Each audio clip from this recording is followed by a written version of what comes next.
진행이 되겠습니다. 예, 맞습니다. 뭐 편하게 드시면서 하시도 예, 되고. 예. 근데 이거 마스크를 써야 되나, 벗어야 되나? 네, 마스크 좀 저희들 쓰고 있을게요. 저희가 쓰고 있어요. 쓰고 뭐 이게 글쎄, 말이 시원찮을 거고, 예, 예. 저희도 딱 2차까지 오늘 밑에 검사를 다 하시더라고. 예, 예.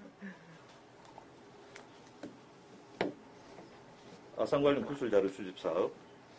오늘은 서울 아산병원 이정신 전 원장님 모시고 인터뷰를 진행하도록 하겠습니다. 오늘 날짜는 2021년 12월 3일 오후 2시입니다. 일단 정리를 편의해서 이제 구술자, 저는 면담자, 창업자 이런 식으로 진행하겠습니다. 이 진행함에 있어가지고 뭐 이거 제가 뭐 답변하기 곤란한데 그건 넘어가시면 됩니다. 편하게. 일단 먼저 구술자의 개인 생애에 대해서 여쭤보도록 하겠습니다. 이 생년월일과 고향을 좀 구체적으로 좀 말씀해 주십시오. 예, 저는 1951년 2월 27일 생입니다. 그러니까 6.25 놔두고 일사후퇴 하던 해죠. 그래서 피난 못 가고 서울 그 지금으로 얘기하면 가회동이죠. 종로구 가회동. 예, 예. 그래서 태어나서 거기서 쭉 살았죠. 거기서 지금으로 국민학교, 초등학교, 국민학교, 중학교, 예.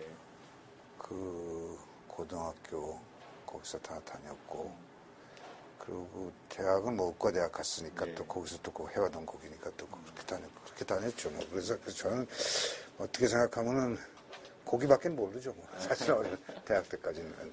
그리고 구술자였던 그 가족 관계, 부모 형제한테 저희는 몇 년? 예, 저희는 그러니까 저희 아버님은 경제학을 하셨던 고 저희 어머님하고 저 누나가 한 분 계세요. 누나가 한 분 계신데, 누나는 영문학을 했고, 미국 간지 제가 가기 전보다도 벌써 미국 가고, 미국 간지 지금 한 50년 됐죠. 미국 가서 이제 하고, 저술 사업, 뭐 저술도 하고 좀 그러고 있지만 뭐 그렇고.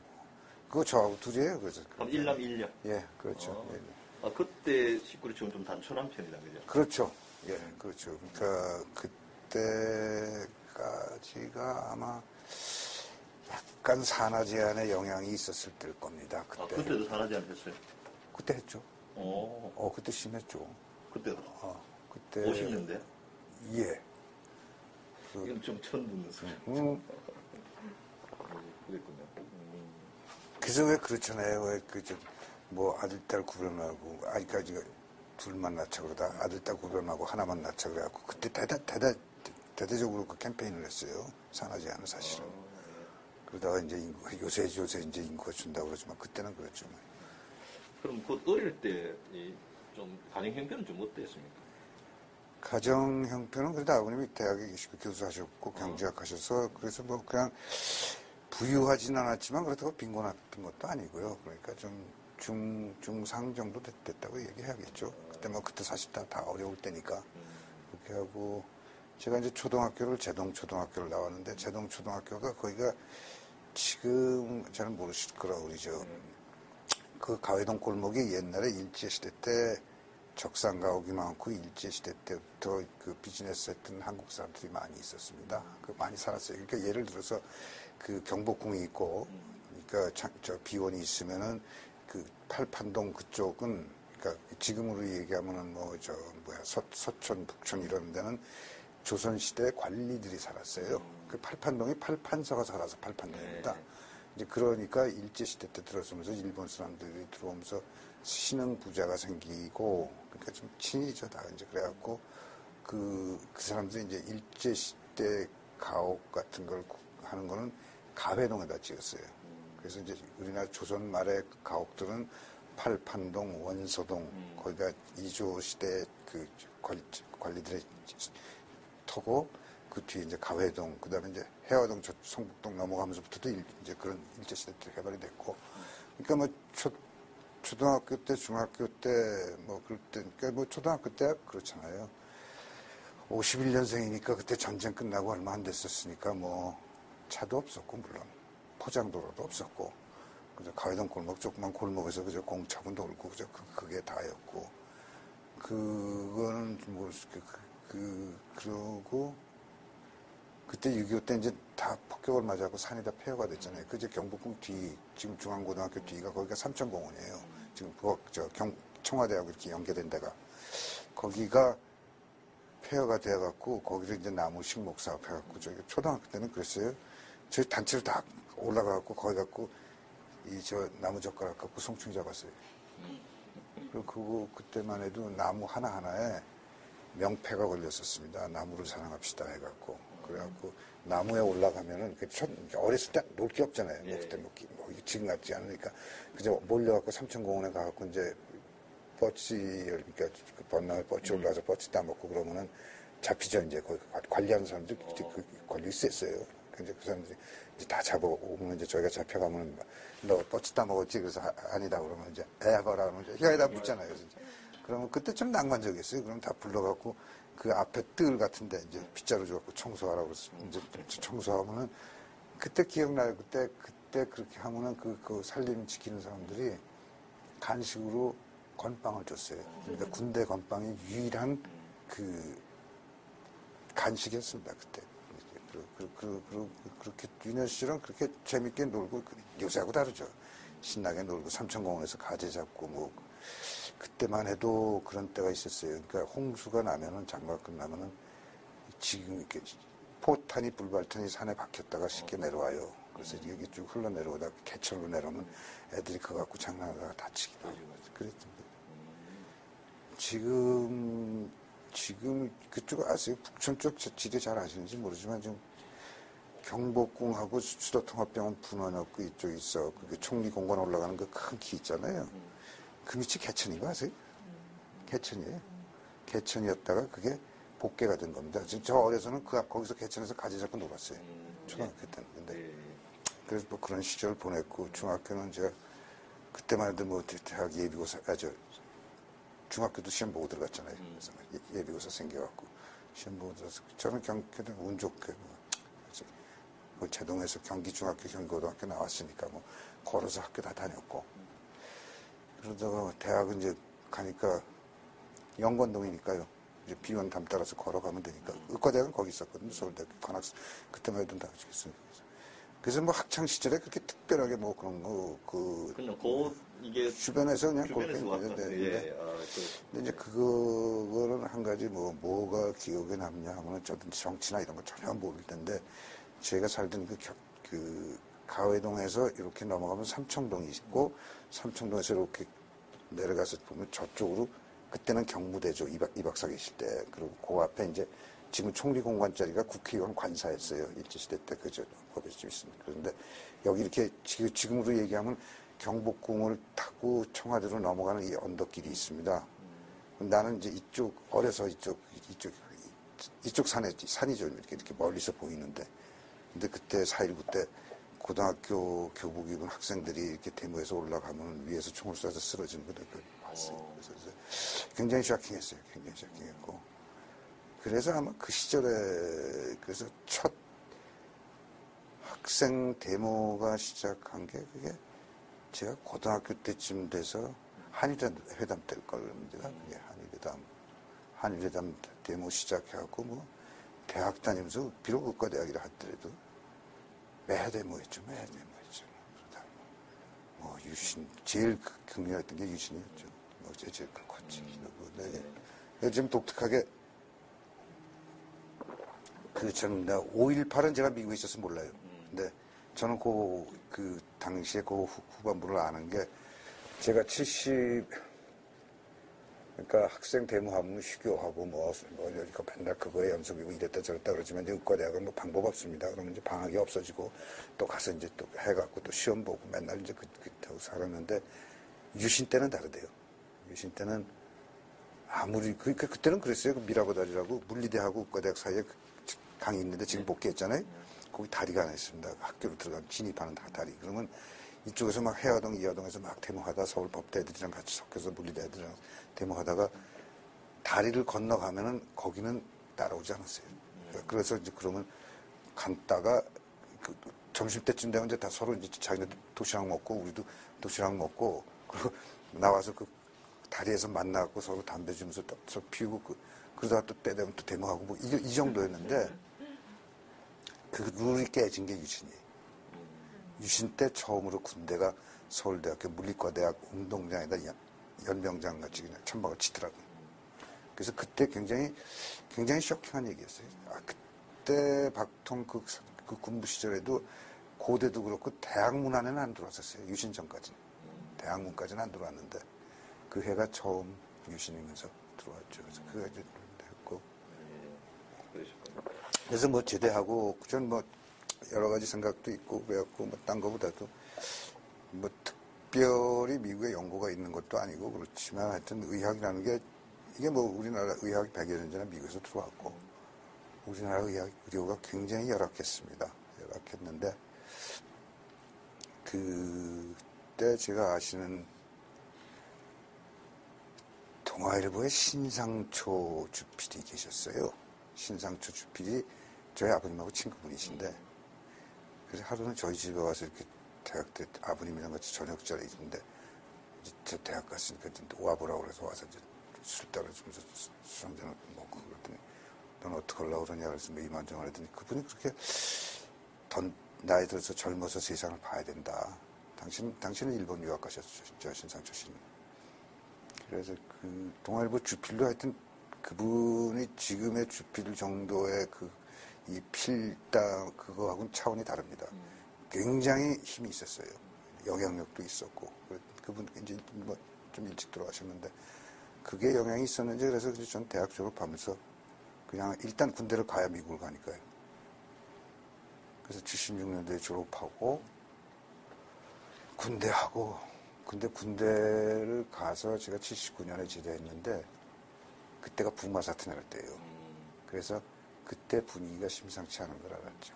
그때 좀 군부 내에서도 그러다가 이게 뭐 정치적 얘기가 자꾸 나오는데 저는 그러다가 79년 4월에 제대해서 9월인가 10월에 미국을 갔는데 제가 그 12.12 사태 난 거를 미국의 그 볼티모어에 갔는데 볼티모어 선이라고 우리나라 동아일보 조선일보 같은 신문이 있습니다. 제가 이렇게 길거리 지나가다 보니까 눈에 글자가 보이는데 영어가 아니고 한글이에요.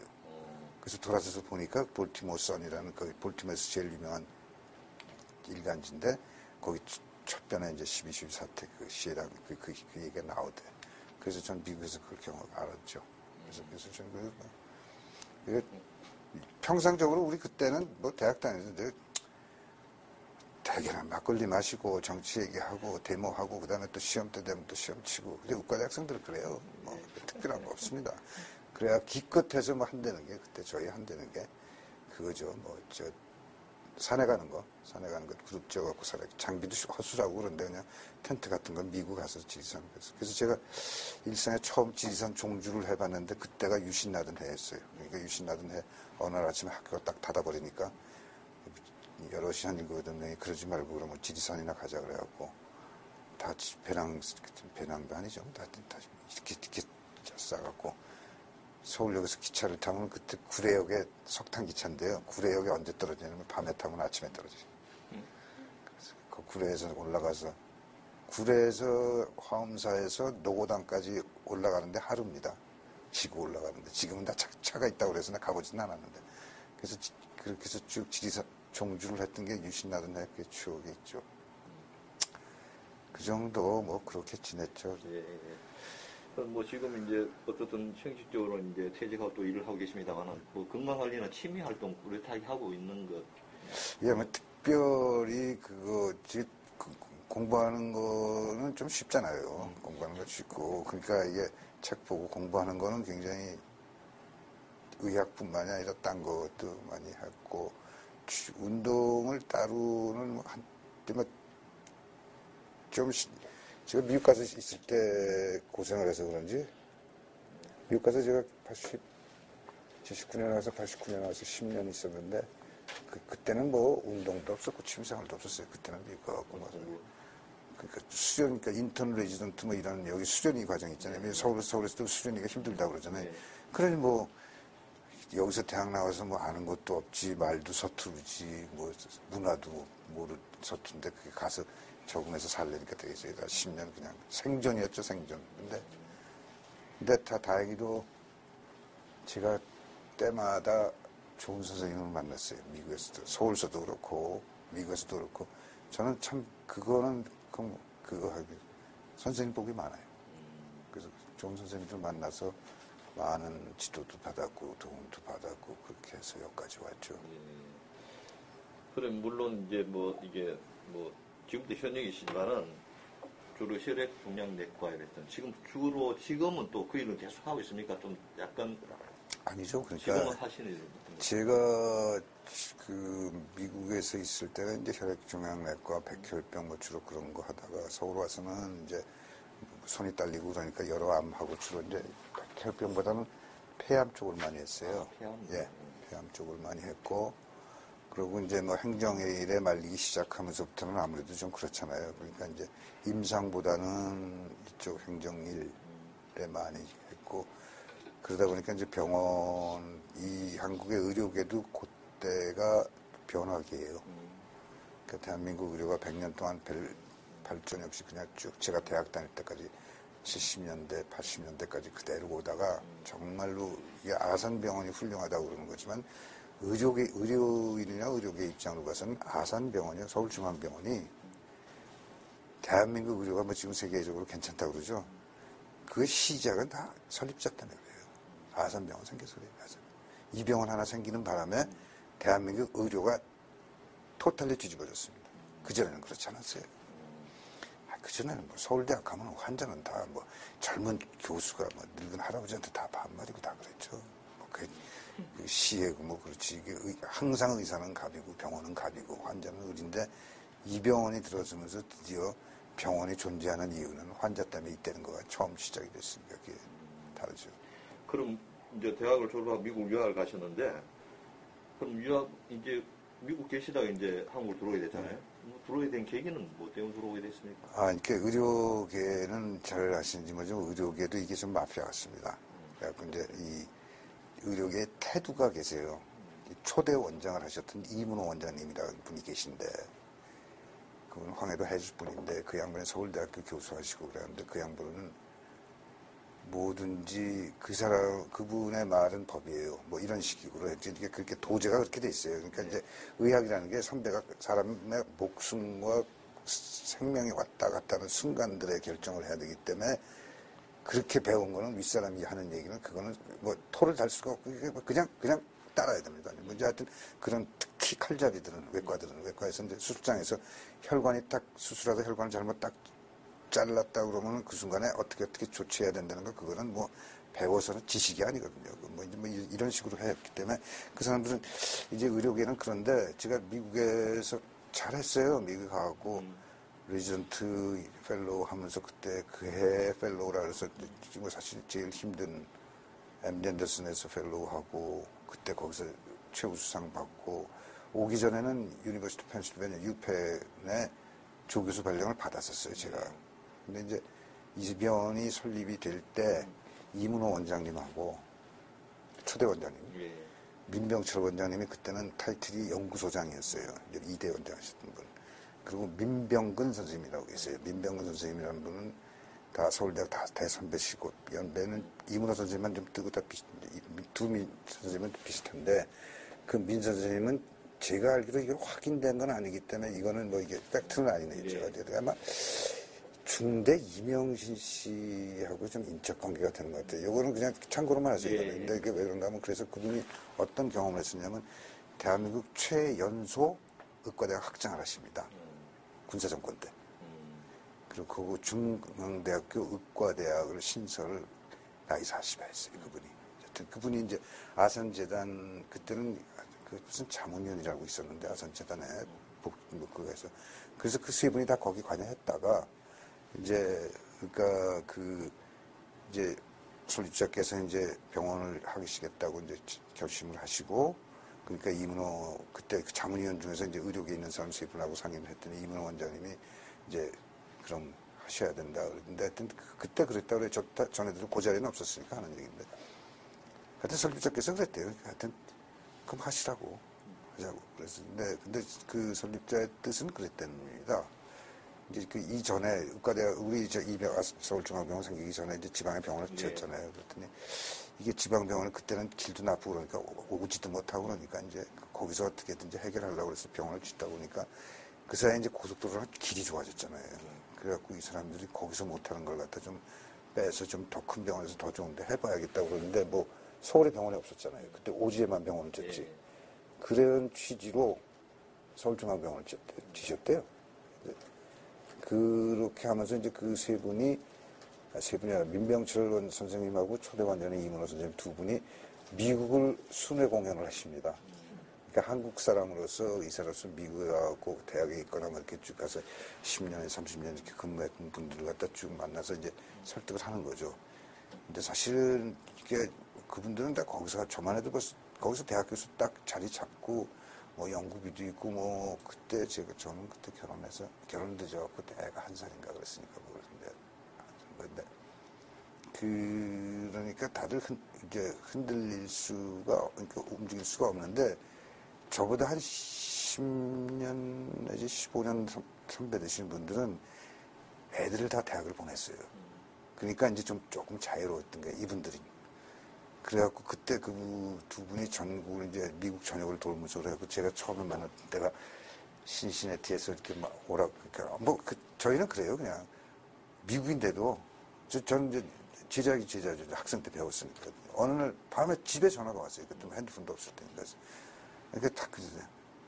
이 선생 자넨가 이군 자넨가 그러죠. 예 접니다. 그랬더니 목소리 들으니까 눈에 귀에 익어요. 나 이문호인데, 예, 선생님 웬일이십니까, 이관중에. 그랬더니, 나 지금 신시내티 와 있는데, 내가 그 뉴욕으로 갈지 여기 있을지 모르니까, 좀 만나야겠으니까 오라고. 끝이에요. 그러고선, 자기 무슨 호텔에 계시다는 그 얘기를 끝이에요, 그냥. 그래서 이제, 그러니까 필라델피아에서 신시내티까지는 차로 갈 수도 없고, 그래갖고 뭐, 그날 밤에 급하게 그때 인터넷이 있는 것도 아니고, 급하게 여행사에 전화가 와서 비행기표 구해갖고 그래갖고 이제 그 다음날 아침에 비행기표를 구해서 갔죠. 하여튼 선생님이 오셨다니까 가서 뵙기도 해야 되고 그래서 만났더니 뭐 대체고짜 뭐 어떻게 지내냐 해서 대학 가서 이렇게 있다 그랬더니 그만큼 공부했으면 이제 서울 와서 일 좀 해야지. 더 이상 딴 얘기 없어요.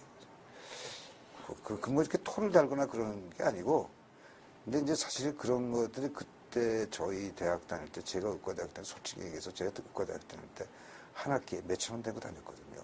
이런 거 이제 등록금, 기성회비 뭐 이런 게 다 있잖아요. 그러면 그 중에 한두 가지는 다 면제받고 다녔어요. 다 성적 뭐 올해가 아니더라도 그저 B 플러스 정도 되면 다 한두 가지 딱 면제받고 했으니까 사실은 의과대학을 공짜로 다닌 거나 마찬가지죠. 그런 부담도 있고 미국 오니까 워낙 이게 하늘과 땅 차이고 수준이 여러 가지 고민하다가 그러면 지금 여기서 내가 그때는 저가 이제 나이가 40이 됐으니까 더 클 거보다는 이제는 내리막길 내지는 이제 그 다음엔 배우는 과정에서는 이제는 뭔가 간단히 얘기해서 누구를 가르치든가 돈을 벌든가 둘 중에 하나로 갈라서야 되잖아요. 이제 기로를 결정해야 되잖아요.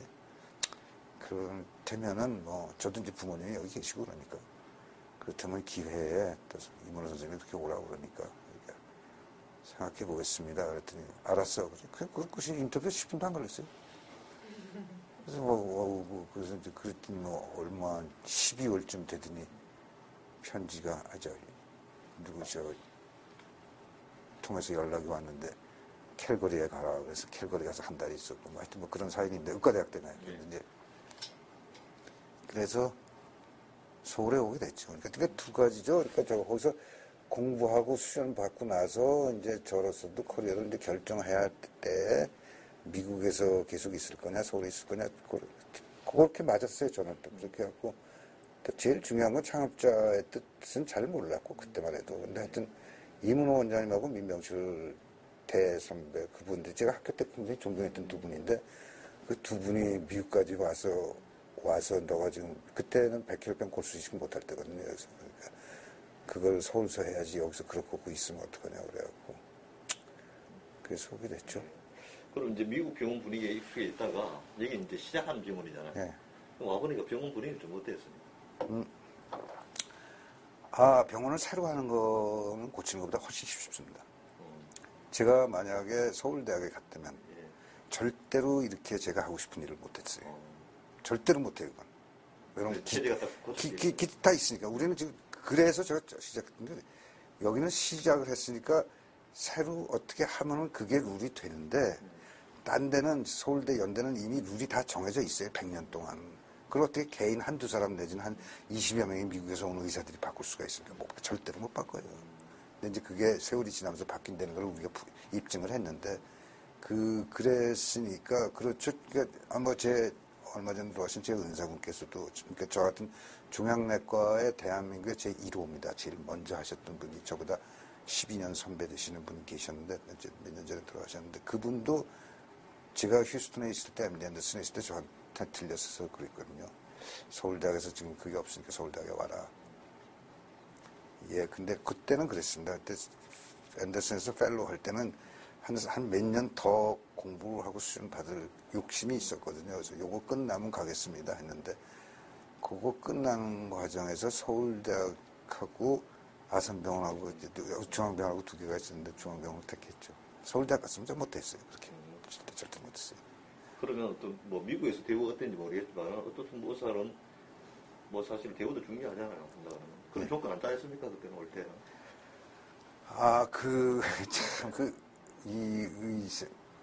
아직까지도 그 당시만 해도 의사들은 감히 스승한테, 미국식으로 하면 딱 계약서 쓰죠. 월급 얼마야, 프린지 베네핏 얼마야, 나 휴가 며칠, 이게 다 계약서 쓰죠.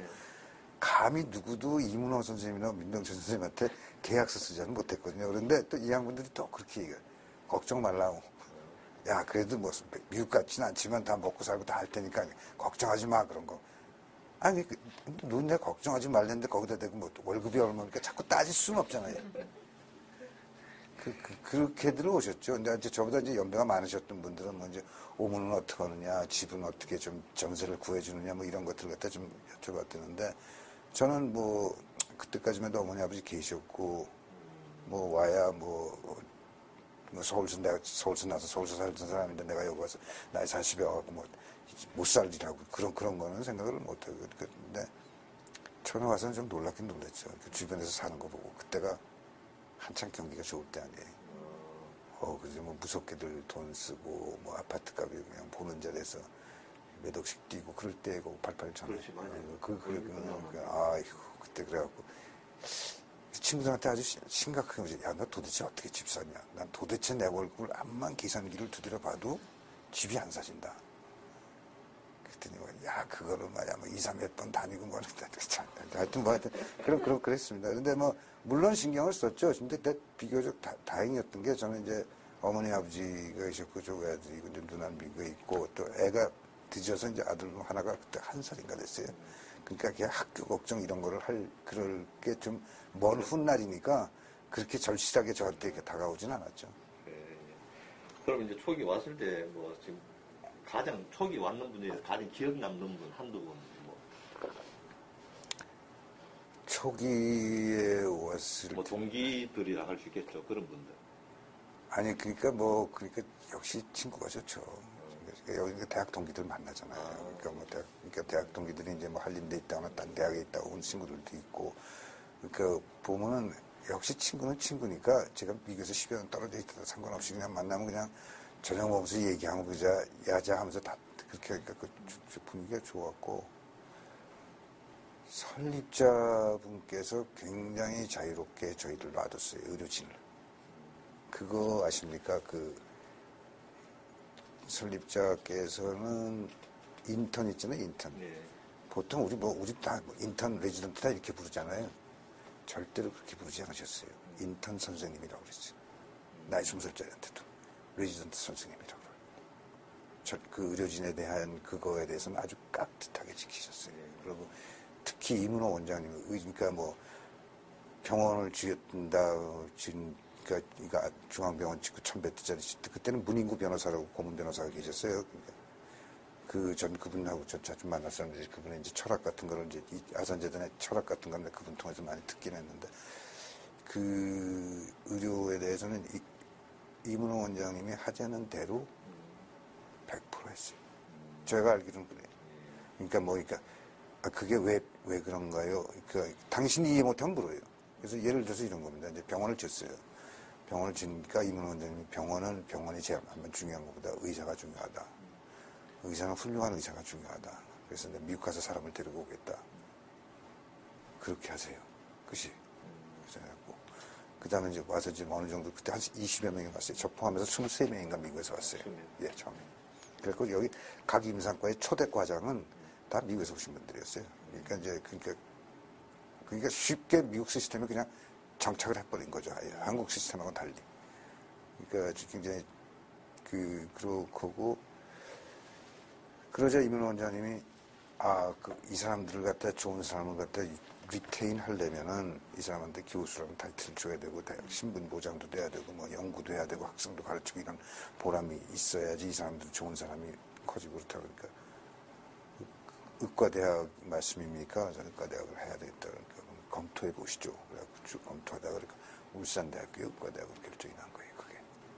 그냥 그렇게 결정됐어요. 그러니까 울산대학교 의과대학 결정이 나서 근데 그때는 민병근 선생님이라고 제가 아까 말씀드렸던 중대에서 계셨던 그분은 정신과 하신 분인데 그분이 행정력도 있고 추진력도 있고 대단히 뭐 우리로 얘기하면 굉장히 제가 가장 이 소사이티에서 그러니까 이렇게 능하신 분이에요. 그래서 그분이 이제 그때 또 일이 되려고 그랬지. 그러니까 처음에 제가 왔을 때 그래갖고 의과대학을 좀 그러니까 제가 여기 와서 환자 보고 그러려고 그러던 차제에 그러니까 처음에는 연구소를 만들어야지 좋은 사람이 연구를 해야 의사가 좋은 의사가 온다고 그래갖고 지금은 허물어버린 5층짜리 연구소가 있습니다.